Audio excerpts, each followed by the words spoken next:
পুঁটির মায়ের দাঁতের যন্ত্রণাটা আরো বেড়েছে। কাল সারা রাত যন্ত্রণায় ছটফট করেছে।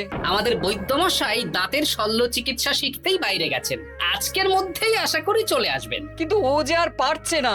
শোনো, তুমি একটা তুলোর মধ্যে লবঙ্গ তেল দিয়ে পুঁটির মায়ের যে দাঁতে ব্যথা হচ্ছে তার গোড়ায় রাখো। বৈদ্যমশাই এলে আমি তোমাদের বাড়িতে যেতে বলছি। আচ্ছা গোপাল দাদা। যাই, বাজার থেকে চটপট ঘুরে আসি, এরপর আবার রাজসভায় যেতে হবে।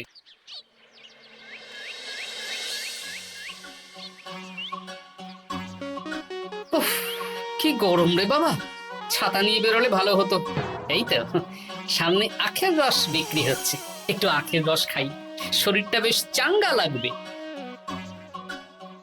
ভাই, আখের রস কত করে দিচ্ছ? 1 ভাঁড় 10 আনা গোপাল দাদা। দাও দেখি 1 ভাঁড়। আরে, এই যন্ত্রটা কিন্তু দারুণ। ওই আমাদের রাজ্যের বিজ্ঞানী মশাইয়ের অবদান।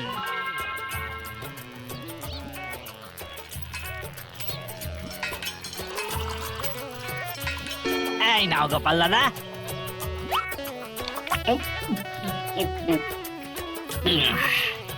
আহ, শান্তি। এই নাও ভাই, তোমার 10 আনা।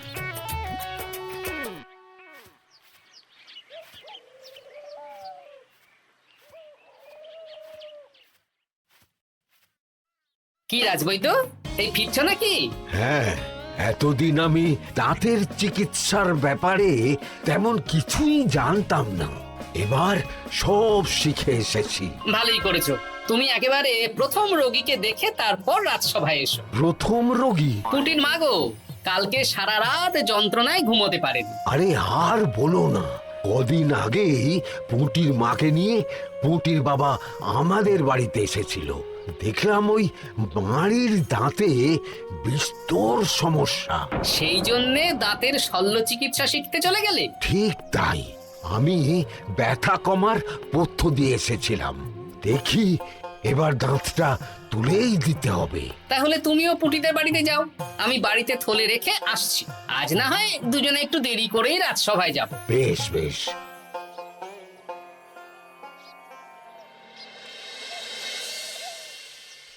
দেখুন মহারাজ, দেখুন আজকে রাজবৈদ্য আসেনি, আর ওদিকে গোপালও ডুব দিয়েছে। এই আনন্দে আমাদেরও ছুটি দিয়ে দিন মহারাজ। কি আনন্দে? এই গরমে বাড়ি বসে একটু আমপানার শরবত খাবো আর ঘুমবো। রাজ্যের সেনাপতি যদি বিশ্রামের কথা বলি, তাহলে আমার আর কিছুই বলার নেই।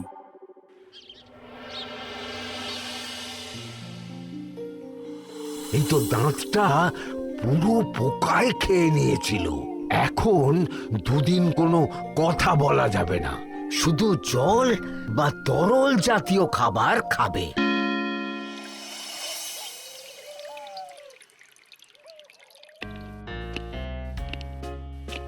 ওই তো গোপাল আর রাজবৈদ্য দুজনে একসাথে রাজসভায় ঢুকছে। রাজবৈদ্য মশাই ওনার জীবনের প্রথম শল্য চিকিৎসা করছিলেন, তাই আমিও দেখছিলাম। তা কি রাজবৈদ্য, সফল হয়েছো?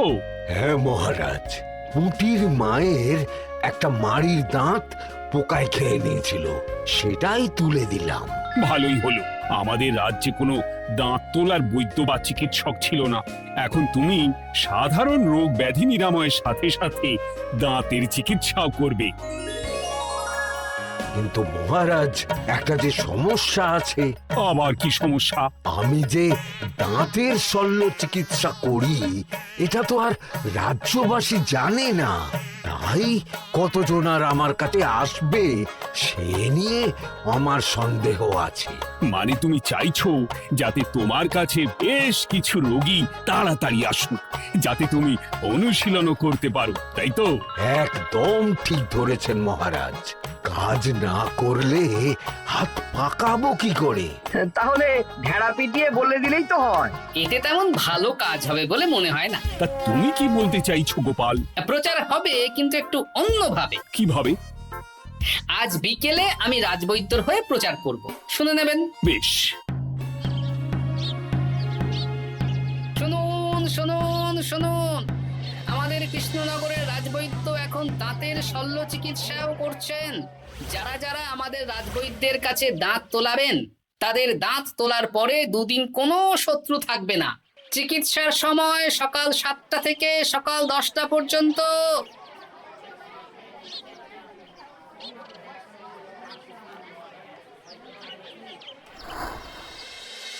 এসব তুমি কি উল্টো পাল্টা কথা বলছো গোপাল? উল্টো পাল্টা না, আপনি দেখুন না আপনার বাড়িতে লোকজন আসে কিনা। আর কেউ যদি জিজ্ঞাসা করে যে এই রকম প্রচারের কারণটা কি, তাহলে বলবেন রাজসভায় আমার সাথে কথা বলতে আমি বুঝিয়ে দেব। বেশ,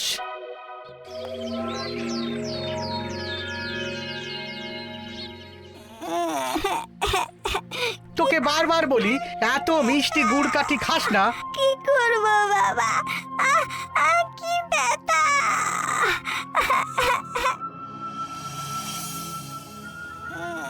বাড়ি আছেন নাকি বৈদ্য মশাই?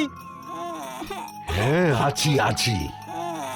এই আমার ছেলেটার না দাঁতে খুব ব্যথা দুদিন ধরে। দেখছি। তা আপনাকে তো এই রাজ্যে আগে দেখিনি। আমি পাশের রাজ্য থেকে আসছি। শুনলাম আপনার কাছে দাঁতের শল্য চিকিৎসা করালে আগামী দুদিন কোনো শত্রু থাকবে না। ঠিকই শুনেছেন। বেশ, তাহলে বলুন কেন থাকবে না? আগে চিকিৎসাটা করি, তারপর বলছি।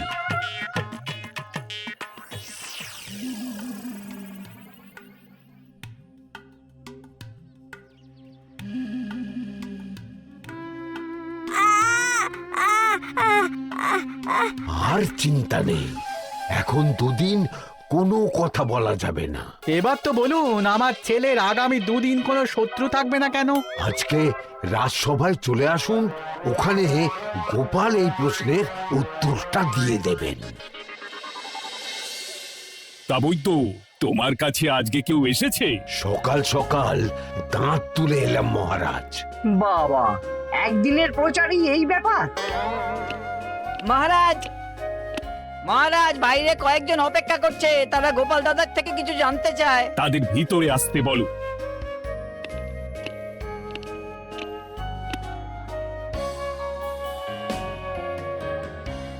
আজ আমার ছেলে বৈদ্য মশাইয়ের কাছে একটা দাঁত তুলিয়েছে। আমি জানতে চাই প্রচার অনুযায়ী আমার ছেলের নাকি আগামী দুদিন কোনো শত্রু থাকবে না, সেটা কেন বলা হয়েছে? বলতে পারি, কিন্তু কথা দিতে হবে। এই কারণটা বাইরে আর কাউকে বলা যাবে না। বেশ, বলবো না। বাংলায় একটা প্রবাদ আছে, বোবার শত্রু নেই। মানুষ সাধারণত কথার বিনিময়ে মতবিরোধ, বিবাদ বা শত্রুতা করে। যে ব্যক্তি কথা বলতে পারে না, তাই তার সঙ্গে কথা বলে মতবিরোধ হওয়ার কোনো সুযোগই নেই। মানে যার যার দাঁত তোলা হবে তারা তো আগামী দুদিন কথা বলতে পারবে না। আর কথা না বললে কোনো বিবাদ হওয়ার ব্যাপার নেই। আর বিবাদ না হলে কারো সাথে শত্রুতাও হবে না। কি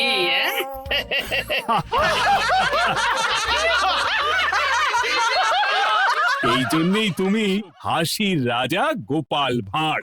কে তোমার কথা শুনতে যাবে? একদিন না হয় প্রচারের চমকে এলো, এরপর কিভাবে আসবে শুনি?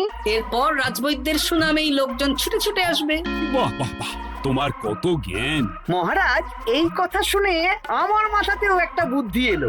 অল্প পুঁজিতে শুধু প্রচারের জোরে এত রোজগার করব না, গোপাল হাঁ করে দেখবে। নিশ্চয়ই কোনো লোক ঠকানোর কথা ভাবছেন। মোটেই না। আচ্ছা, আগামী 3 দিন ব্যাপী মেলা হবে, সেখানেই তোমরা দুজনে তাহলে ব্যবসা করো। বেশ, করব। যে সবচেয়ে বেশি রোজগার করবে তাকে আমি 50 মোহর পুরস্কার দেব। রাজি। মেলার শেষে আমার প্রশংসায় পঞ্চমুখ হবেন সবাই, দেখে নেবেন।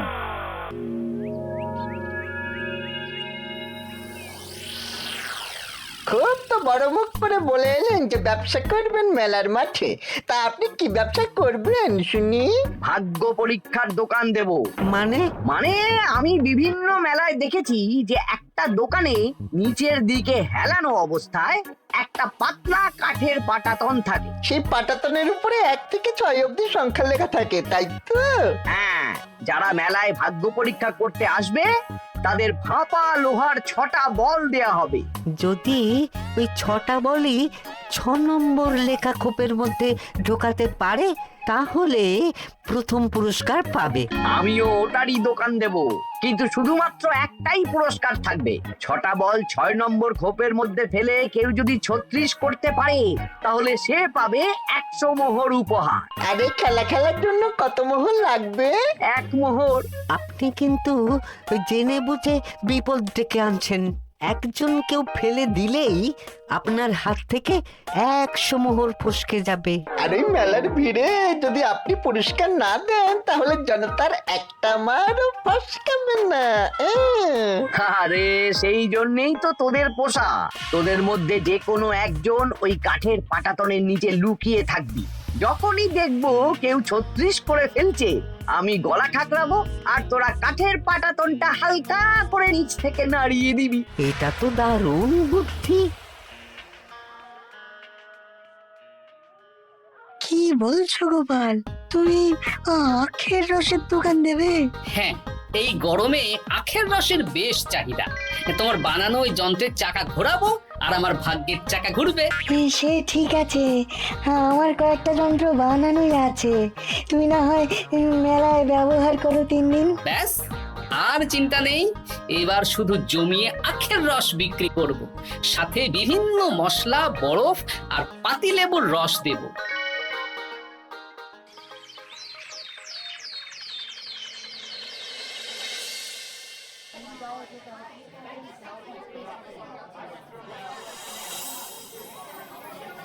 এই দোকানের পানীয় খেয়ে মন হবে বশ।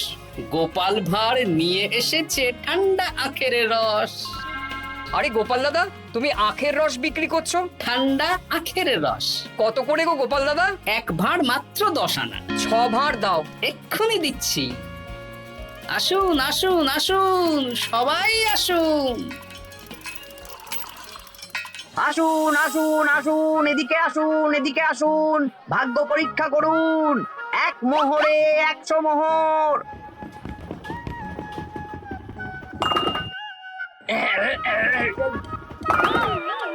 ভাগ্য পরীক্ষা করুন। মন্ত্রী মশাই বলেন কি 1 মোহরে 100? তুমিও ভাগ্য পরীক্ষা করাবে নাকি? একবার বাজিয়ে দেখতে দোষ কি? দাও, আখের রস খেয়ে বরং চলে যাই। এই তো হয়ে এসেছে। এই নাও, ধরো।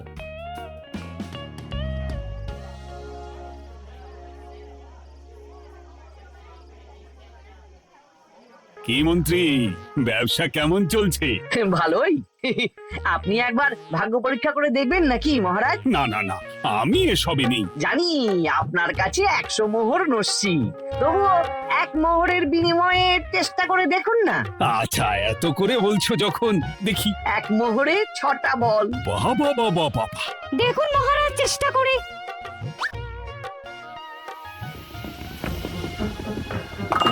এই তো একটা 6 পড়েছে, আবার চেষ্টা করুন। জয় মা, জয় মা। আবার 6। সাবাস। দেখুন হয়ে যেতে পারে, আর তো মাত্র 4টে বাকি। দেখি তৃতীয়টা। আরে পাস, আবার 6। নিন, খেলুন। এই যা, হলো না। আরেকবার প্রথম থেকে চেষ্টা করবেন নাকি মহারাজ?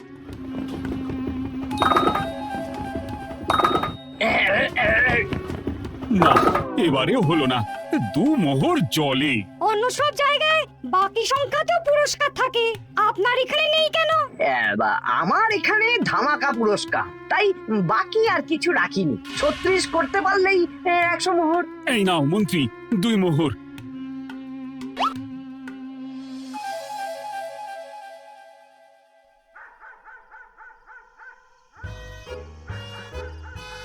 কি মন্ত্রী মশাই, আর তো মেলায় লোকজন নেই, বাড়ি যাবেন না? তুমি যাও না, আমি একটু পরে যাব। বেশ, আমি এগোলাম। গোপাল আর মন্ত্রী, তোমাদের কার কেমন রোজগার হয়েছে একদিনে? মহারাজ, কালকে আমার 7 মোহর 20 আনা রোজগার হয়েছে। আমার 70 মোহর, কিন্তু খরচ কিছুই হয়নি, কারণ কেউ 36 করতে পারেনি মহারাজ। বাহ বাহ বাহ। আমি তো বলেছিলাম আমি যখন ব্যবসা করব গোপাল আমার ধারে কাছে দাঁড়াতে পারবে না। বেশ, এখনো তো আজ আর কাল 2 দিন মেলার বাকি আছে। দুদিনেও আমার 2 কানা করিও খরচ হবে না, শুধুই রোজগার। গোপাল যতই প্রচার করুক আর যতই ভালো আখের রস বানাক না কেন, আমার ব্যবসাকে টপকাতে পারবে না। ঠিক আছে, আজকে আমি একবার ভাগ্য পরীক্ষা করে দেখবো। আমার দোকানে সুস্বাগতম। নাও সেনাপতি, চেষ্টা করে দেখো। দিন বল। আমিও সেনাপতির খেল দেখতে এলাম। প্রথম বল, এই যে গড়িয়ে গড়িয়ে গড়িয়ে 6 নম্বর, সাব্বাস সেনাপতি। আবার 6, তৃতীয়, চতুর্থ, পঞ্চম। আরেকটা ফেলতে হবে। নাও সেনাপতি, ষষ্ঠ বল, এই যা, হলো না। এটা কি হলো? আবার চেষ্টা করো তো সেনাপতি। হ্যাঁ, 3টে হয়ে গেছে, এবার 4 নম্বর। এই যা, 4 নম্বরে চলে গেল। ধুর চাই। ব্যাপারটা কি? মন্ত্রী মশাই গলা খুসখুস করার পরের বলটাই পরপর 2 বার অন্য ঘরে পড়ল। নিশ্চয়ই কোনো রহস্য আছে। না, আজকে রাতে ব্যাপারটা দেখতে হবে। চলুন মন্ত্রী মশাই, পুরো মাঠ ফাঁকা, একা একা মশা মারবে নাকি? আমি পরে যাব, তুমি যাও তো। বেশ। ব্যাপারটা কি? আমাকে তো নজর রাখতে হচ্ছে। না, একটা গাছের পিছনে লুকিয়ে পড়ি, মন্ত্রী মশাই গেলে ওনার পিছু নেব। দেখুন মন্ত্রীমশাই, পরপর 2 দিন আমি পাটাতনের নিচে ছিলাম। আগামীকাল ঘরটাকে থাকতে বলুন। বেশ, তাই হবে। আর অত জোরে গলা খাঁকড়াবেন না, কেউ যদি সন্দেহ করে ব্যাপারটা বুঝে যায় মুশকিল হয়ে যাবে। আরে কেউ বুঝবে না, অনেক রাত হলো, চল চল চল চল চল। আচ্ছা, এই ব্যাপার। তাই ভাবি 2 দিন ধরে একটাও কেউ পারলো না কেন? কাল আমিও মজা দেখাবো।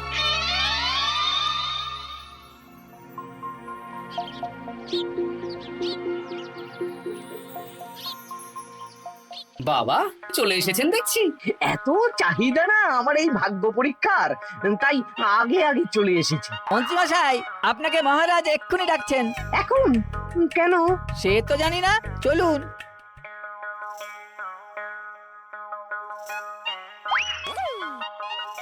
এই বেটা ঘটা, এবার বেরো। দেখি গোপাল দাদা, তুমি? হ্যাঁ আমি। খুব চালাক ভেবেছিস না? মন্ত্রী মশাইয়ের খেলা আজকে শেষ। প্রহরী, একে ধরে নিয়ে যাও।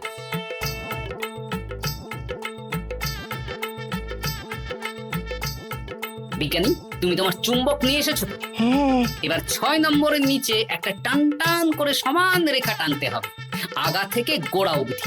তুমি তো সব সকালে বুঝিয়েই দিয়েছো। দাঁড়াও, দাগটা টেনে নি। একদম 6 নম্বর খোপ অবধি যাচ্ছে, সেই অনুযায়ী টান টান করে দাগ টানো। টানছি, তুমি বাইরে নজর রাখো। নজর রাখছি। কাজ হয়ে গেছে, তুমি একবার অনুশীলন করে দেখে নাও। হ্যাঁ দেখছি। শুরু করো। শুরু করছি। একদম পাক্কা আছে। দূর, কেউ ডাকেনি, অকারণে সময় নষ্ট করলো। কতগুলো খদ্দের ফিরে গেছে কে জানে। কি হলো মন্ত্রী মশাই, এত রাগ কিসের? রাগ হবে না, ওরই বেটা আমার সাথে মজা করছিল। বেশ অনেকজন খদ্দের ফিরে গেল, আমার কত ক্ষতি হয়ে গেল। আমি খেলে আপনার ক্ষতিপূরণ দিতে পারি। তুমি খেলবে? হ্যাঁ, ভাগ্য পরীক্ষা করতে দোষ কোথায়? ওই তো বেশ কয়েকজন সভাসদেরা আসছেন, সবার সামনেই খেলবো। তাহলে শুরু করি। হ্যাঁ, শুরু করো। এই বল যা, 6 নম্বরে যা। আরে বাস, গোপালের ফেলাপল তো গড়ালো না, সোজা 6 নম্বরে চলে গেল। এই দেখুন, আবার যাবে। বলকে আমি বলবো, বল কথা শুনবে। এই বল যা তো, 6 নম্বরে যা।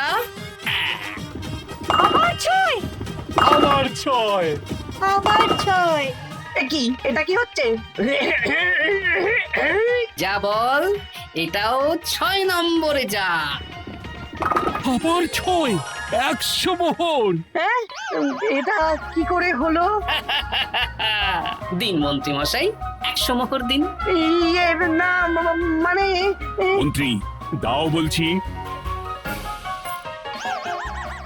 আমি আবার খেলবো। ছয়। আবার 6। আবার 100 মোহর।